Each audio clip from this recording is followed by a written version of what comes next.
weeks off because of cold weather, and then we had some technical difficulties last week with our building flooding, but we are back here to learn more about Jesus' life. Today, we're going to learn 3 areas: home life, getting dressed, and work, what people did for work around Jesus' time. So the word home or house is used a lot in the Bible to describe everything from family homes to compounds to even families like the house of David. But most households in Jesus's time consisted of many generations of a family living together, and there needed to be space for several different kinds of families. Sometimes even poorer families, their animals occupied their home. And these houses had to allow for families to grow and to expand. So let's take a closer look at the materials that were used to build a house during Jesus's time. Houses during Jesus's time in the ancient world were different than we know today. There were many generations of family members living together: grandmas, grandpas, moms, dad, great grandmas and grandpas, cousins. So privacy that we know it today of having our own separate spaces is different. Because of the climate, a lot of life's activities could happen outside on the rooftop or outdoors, and that allowed for more space when you had several families living together. Most families that lived in cities or towns like Palestine didn't have private walled courtyards. Often neighbors shared common outdoor space.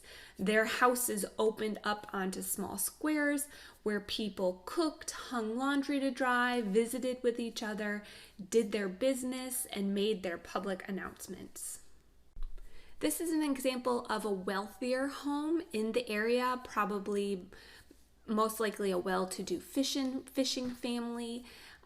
The very rich houses had tiled roofs, piped water, under the floor heat, slaves to do their housework, bigger courtyards, and just a little bit more space than the more urban areas that shared outdoor space.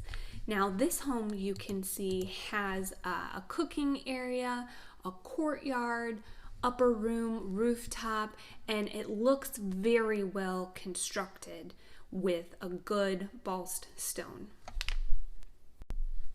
Okay, friends, so you can see on our diagram, oftentimes small houses were built into existing caves that were frequent in the area that Jesus lived. The rooms would stay warm in the winter and cold in the summer.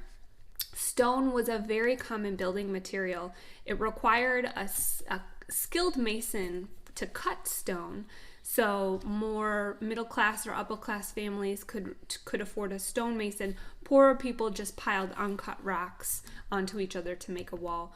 Wood boards were very rare and very valuable. Wealthy people imported cedar from Syria. Sticks and poles were sometimes tied together with rope and stuck together with mud, and that helped keep out the rain and the wind. When stone was scarce or unavailable, people made sun-dried bricks from mud and straw.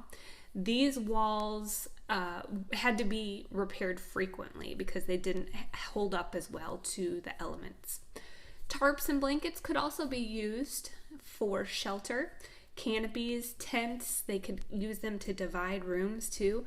Nomads, people who traveled around and didn't have a set house, herded sheep and goats, and they lived in tents made from their animals' wood, wool, and hair.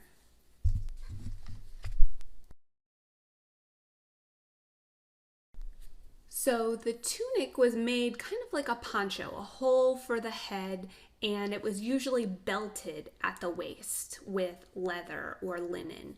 The hem of the tunic, so how long it was, usually went to about mid-calf on men and all the way to a woman's ankles. Sometimes working men wore a shorter tunic, and that's just because it was easier for them to work in. During Jesus's time, most Jewish teachers wore head coverings, Other men weren't required to cover their heads, but sometimes they did it to keep off the hot sun. Women had to cover their heads. It wasn't about weather, it was about modesty.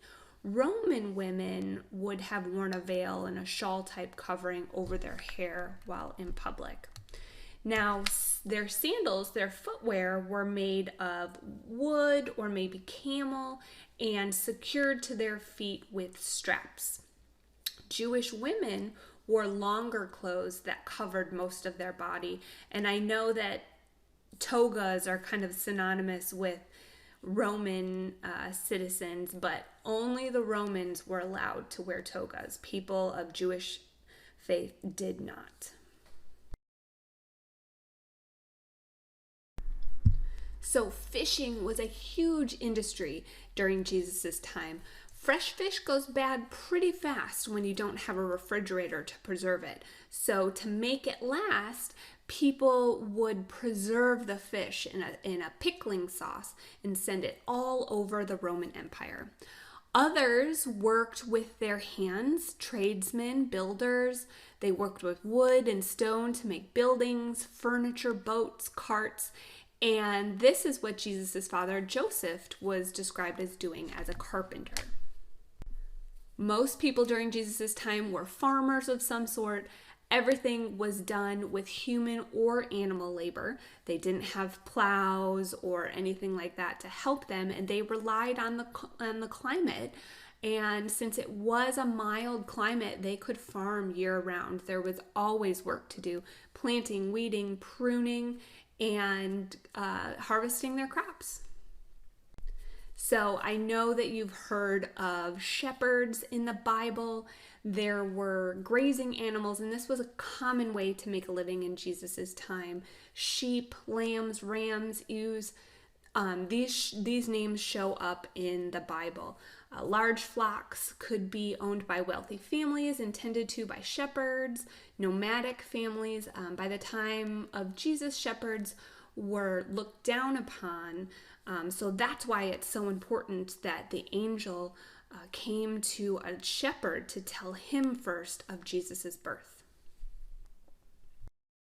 All right, friends, I hope that you had a good time today learning a little bit more about the life of Jesus, that he lived, where he lived, what he wore, what people would have done around him.